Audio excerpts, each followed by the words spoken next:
I was just getting home from a long shift when I saw her standing at the edge of my driveway, arms crossed, lips pressed into a disapproving line. Beverly Simmons, head of the HOA, the self-appointed ruler of our quiet little neighborhood. I sighed, already bracing myself for whatever nonsense she had cooked up this time. "Evening, Sheriff Hayes," she said, her tone dripping with fake politeness. "We need to talk about that creature of yours." I glanced down at Duke, my German shepherd, who sat obediently beside me. His tail thumped against the pavement, completely unaware of the storm brewing in front of us. "Creature?" I raised an eyebrow. "You mean my dog?" Beverly scoffed. "That beast is a menace. It's an aggressive breed, and I have reports from concerned neighbors that it's been terrorizing the community." I blinked at her, trying to process the absurdity of what she just said. Terrorizing? "Beverly, Duke hasn't done a thing to anyone. He's trained, calm, and never leaves my property unless I'm walking him." Her lips curled in a tight smirk. "That's not what I've been told. The HOA bylaws clearly state that aggressive breeds are not allowed in this neighborhood, and German shepherds are on that list." I let out a short laugh. "You do realize this isn't a rental complex, right? You don't get to dictate what breed of dog homeowners have." Beverly's eyes gleamed with something I didn't like. "Oh, but I can. And I already have. Animal control has been notified and they'll be here shortly to remove that dangerous animal before someone gets hurt." Duke let out a small whine, sensing my tension. My jaw tightened. "You called animal control on my dog?" She tilted her head, clearly enjoying herself. "Rules are rules, Sheriff. Even you have to follow them." I clenched my fists, resisting the urge to say something I'd regret. This was personal. Beverly had always had it out for me ever since I moved in 2 years ago. She didn't like that I didn't attend her ridiculous HOA meetings, didn't bow to her every demand, and most of all she hated that she couldn't intimidate me like she did the others. A white van pulled up to the curb and 2 men in uniforms stepped out. One of them, a younger guy with a clipboard, approached me. "We got a report about an aggressive dog on the premises." Beverly folded her arms, looking far too pleased with herself. "Yes, that's correct. It belongs to him." She jabbed a manicured finger in my direction. The officer glanced down at Duke, who was still sitting calmly at my side. He didn't even bark when they approached. The guy frowned. "This is the aggressive dog?" "Yes." Beverly snapped. "This is a dangerous breed. I have multiple complaints from neighbors." The officer hesitated. "We're gonna need to take the dog in for evaluation." I took a deep breath, my patience hanging by a thread. "You really want to do this?" Beverly smirked. "Oh, I absolutely do." I stared at the animal control officer, who was just following procedures. My badge was still clipped to my belt, partially covered by my jacket. I could have pulled rank right then and there, but something in me told me to wait. "Fine," I said, unclipping Duke's leash. "But you better believe this isn't over." As they loaded Duke into the van, Beverly had the audacity to smile. "Oh, I know it's not," she said sweetly. "Because once he's declared aggressive, he won't be coming back." I watched the van pull away, my blood boiling. Beverly had just made a huge mistake, and she had no idea who she was messing with. I stood there watching the van disappear around the corner, my hands balled into tight fists. Duke had done nothing wrong, and Beverly knew it. This wasn't about rules or safety, it was about control. She wanted to make an example out of me. But what she didn't realize was that she had just handed me all the ammunition I needed to take her down. I turned and walked to my house, my mind already working through the legal angles. I wasn't going to storm into the HOA office like some hothead demanding answers. No, that's what Beverly wanted. She thrived on confrontation where she had the upper hand. Instead, I was going to dismantle her little power play from the inside out, one piece at a time. I spent the next hour gathering everything I needed. First, I pulled up the HOA bylaws. I had a copy from when I moved in, and I knew for a fact there was no clause banning specific dog breeds. Beverly had lied straight to my face. That was strike one. Next, I made a call to the director of animal control, a man named Carl Whitmore. We'd worked together on a few cases before, and I knew he wasn't the type to get involved in petty HOA drama. When he picked up, I got straight to the point. "I need to know who approved the removal of my dog," I said. There was a pause on the other end. "Hayes? You're telling me animal control just took your dog?" Beverly Simmons filed a report claiming Duke was aggressive. "Your guys picked him up about an hour ago." Carl cursed under his breath. "That shouldn't have happened. We don't seize animals unless there's documented evidence of aggression, a police report, a bite incident, something concrete. Did they even check his behavior before taking him? They barely looked at him, I said. He was sitting at my feet the whole time. Carl sighed. I'll look into it. If there's no evidence of aggression, Duke will be released immediately. And I'll have a word with my guys about taking orders from HOA presidents like their law enforcement. Appreciate it, I said. But I'm not stopping there. Beverly's been running this HOA like her own little kingdom. It's time someone knocked her down a peg. Carl chuckled. Well, if anyone can do it, it's you. I'll call you as soon as I have an update. I hung up and leaned back in my chair, my mind already moving to the next step. Beverly had gotten away with too much for too long. The problem was most of the other homeowners were too scared to stand up to her.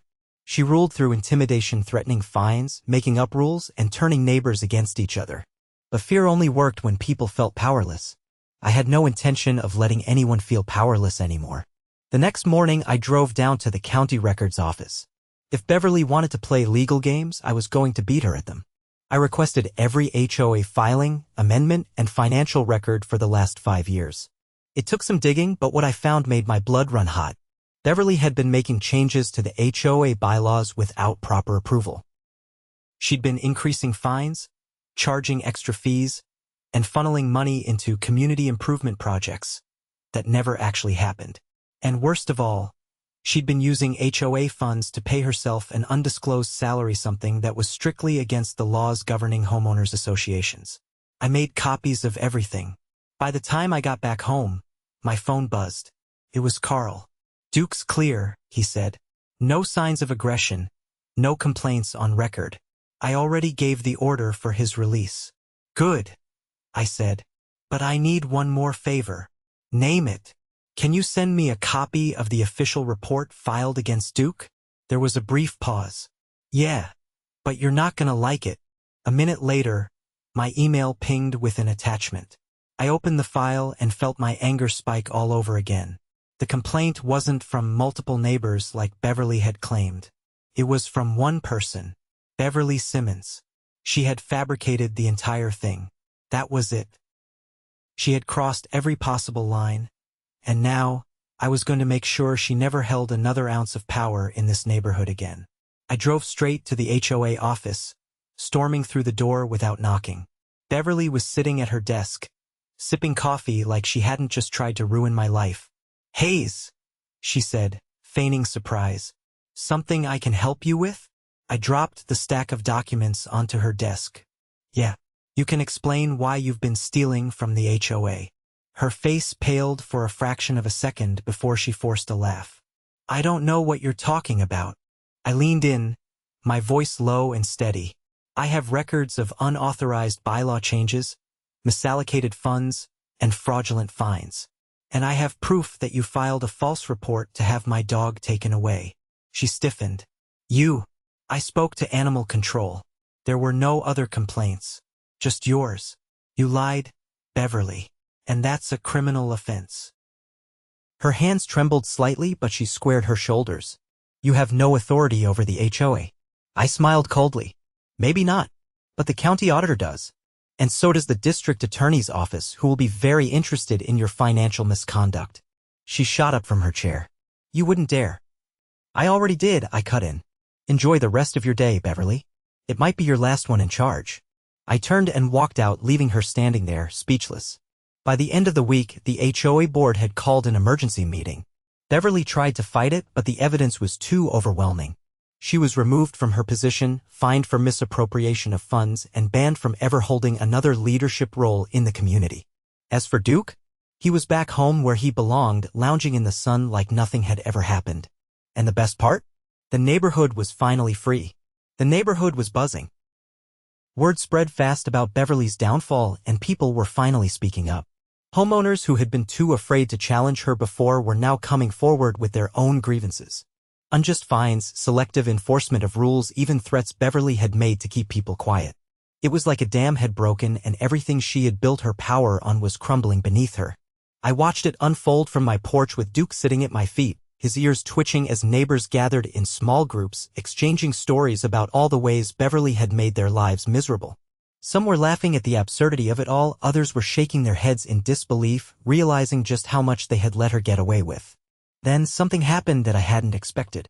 A group of homeowners walked up my driveway led by an older man named Frank Dawson.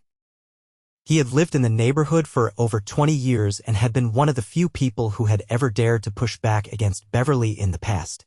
Frank didn't waste time. He planted his feet firmly on the ground and looked me straight in the eye. "We want you to take over the HOA. I nearly laughed. That was the last thing I wanted. Before I could respond, Frank continued. "We need someone who actually understands rules and knows how to enforce them fairly. Someone who won't use power to bully people. You've already done more in 1 week than anyone else has in years." A few others murmured in agreement, but I shook my head. I appreciate the vote of confidence, but I've got a job that already keeps me busy. I didn't do this to take over. I did it to get rid of a problem. Frank exhaled, rubbing his chin. "Then help us find someone who can run this thing properly. We can't afford another Beverly." "That I could do." I nodded. "All right, but we do it right. Full transparency. Elections, proper oversight. No more backroom deals."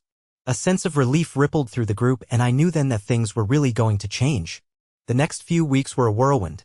The HOA board, now stripped of Beverly's influence, worked fast to clean up the mess she had left behind. All the bogus fines and fees were overturned. Homeowners who had been unfairly penalized got their money back, and the bylaws were reviewed to make sure nothing like this could happen again. Beverly, meanwhile, had gone silent. After being removed from her position, she locked herself inside her house, avoiding the neighborhood altogether. No one had seen her at the grocery store or even taking out her trash. It was like she had vanished overnight. That didn't sit right with me.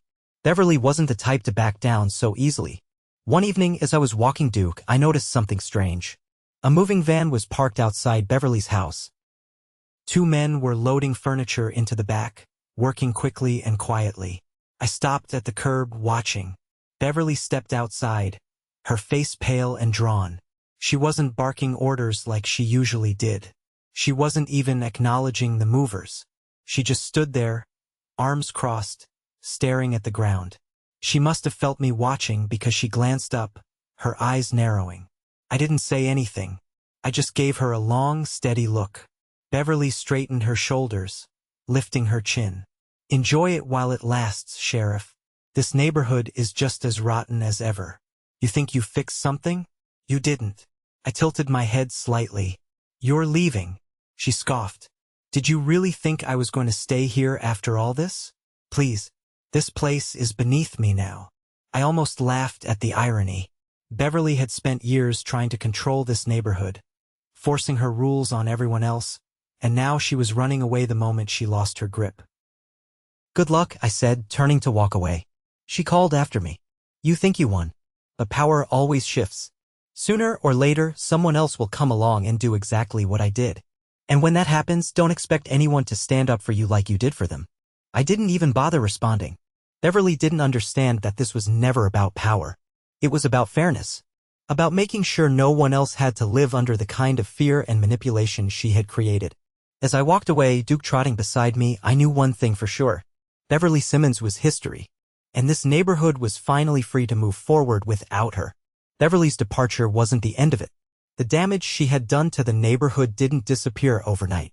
People were relieved she was gone, sure, but there was still uncertainty. Years of her lies and intimidation had left homeowners wary of anyone in charge. They didn't trust that things would really change. A week after she left, the HOA held a meeting in the community center. It was the first one in years that wasn't run like a dictatorship, and for the first time, people actually showed up without fear of being fined over some made-up infraction. Frank had stepped in as interim president, and his first order of business was making sure the governance was open and fair. I sat in the back with Duke at my feet, watching as people voiced their concerns. They wanted the HOA to exist, but they wanted it to work for them, not against them. Some proposed scrapping it entirely, but that wasn't realistic. Without some form of organization, things like road maintenance and landscaping wouldn't get done. The key was to rebuild trust. Frank turned to me halfway through the meeting. I could tell by the way he looked at me that he wanted me to say something. I didn't stand up right away. I wasn't the type to give speeches, but I had been in law enforcement long enough to know that sometimes People needed reassurance. When I finally spoke, the room quieted. I told them the truth, that Beverly had gotten away with what she did because she operated in secrecy, manipulating people and rules to suit her needs. That wouldn't happen again, not if they stayed involved and held the new board accountable. I reminded them that an HOA was supposed to serve its residents, not rule over them. By the time I finished, people weren't just listening, they were nodding, agreeing with each other, realizing that they had more power than they thought. After the meeting, a few homeowners approached me, thanking me for taking action. Others apologized for not speaking up sooner. I didn't hold it against them. Fear made people do things they normally wouldn't. What mattered now was that they were moving forward. Later that evening, I took Duke for a walk around the neighborhood. The air was crisp, the scent of early fall settling in. Porch lights flickered on as families sat outside, talking and laughing in a way I hadn't seen in a long time. Things felt lighter. But I wasn't naive. Beverly was gone, but that didn't mean she was done. Someone like her didn't just disappear without a plan. I didn't have to wait long to find out what it was. The next morning, a notice appeared in my mailbox. It was an official-looking letter with legal jargon that boiled down to one thing. Beverly was suing the HOA for wrongful termination and defamation. I stared at the paper, shaking my head. She just couldn't let it go. I wasn't worried about her winning. The evidence against her was airtight.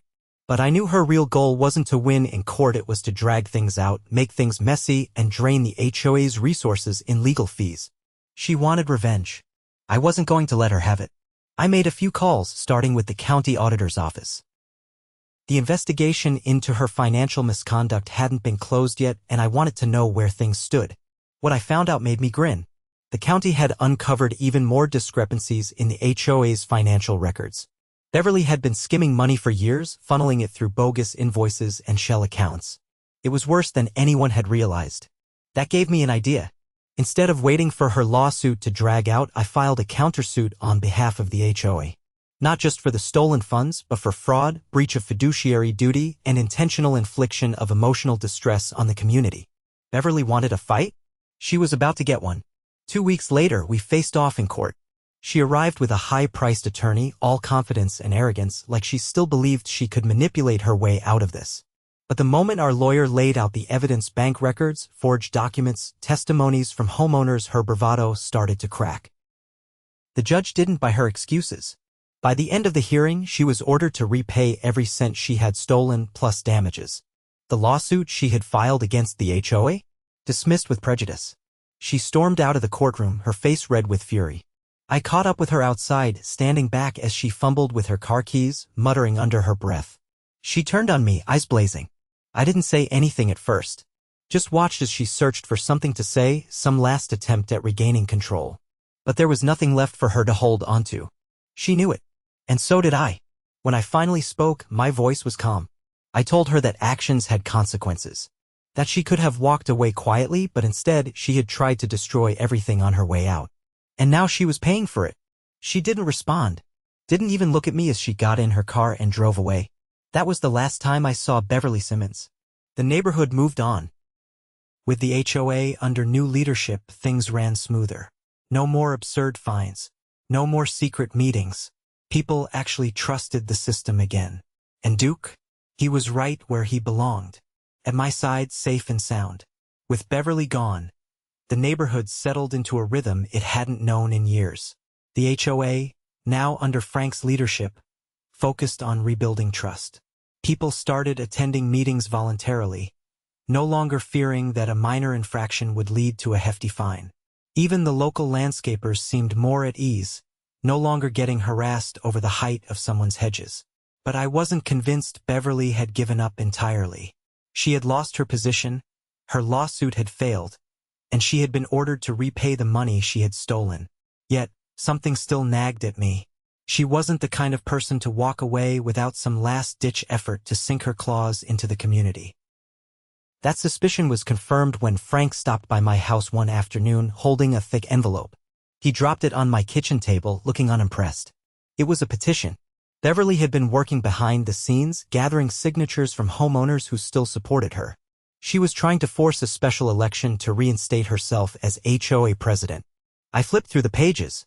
Most of the names were ones I recognized, homeowners who had either benefited from her favoritism or were too disconnected to understand what she had done. A few had likely signed out of sheer exhaustion, hoping to avoid further drama. Frank leaned against the counter, arms crossed. She's claiming the HOA board overstepped its authority by removing her. Says she was never given due process. I set the petition down. She was caught stealing. That's more than enough reason for removal. Frank exhaled sharply. Doesn't matter. If she gets enough signatures, we'll have to hold a vote. And if she somehow wins? I didn't need him to finish that sentence. If Beverly managed to claw her way back into power, she'd make sure no one ever challenged her again. She'd rewrite the rules to protect herself, and this whole mess would start all over. That wasn't going to happen. I spent the next few days talking to homeowners, making sure they understood exactly what Beverly was trying to do. Most of them were horrified when they realized she was still scheming. Some even asked if they could retract their signatures.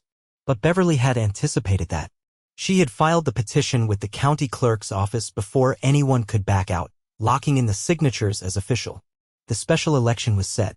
The night of the vote, the community center was packed.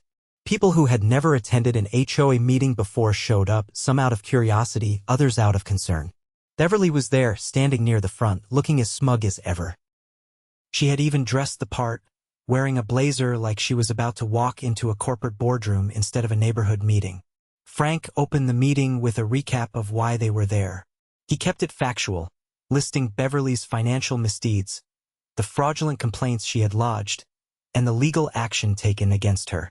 When he finished, Beverly stepped forward, plastering on the same fake charm she had always used to manipulate people. She claimed she had been unfairly removed, that the HOA board had acted out of personal vendetta, not legitimate concern.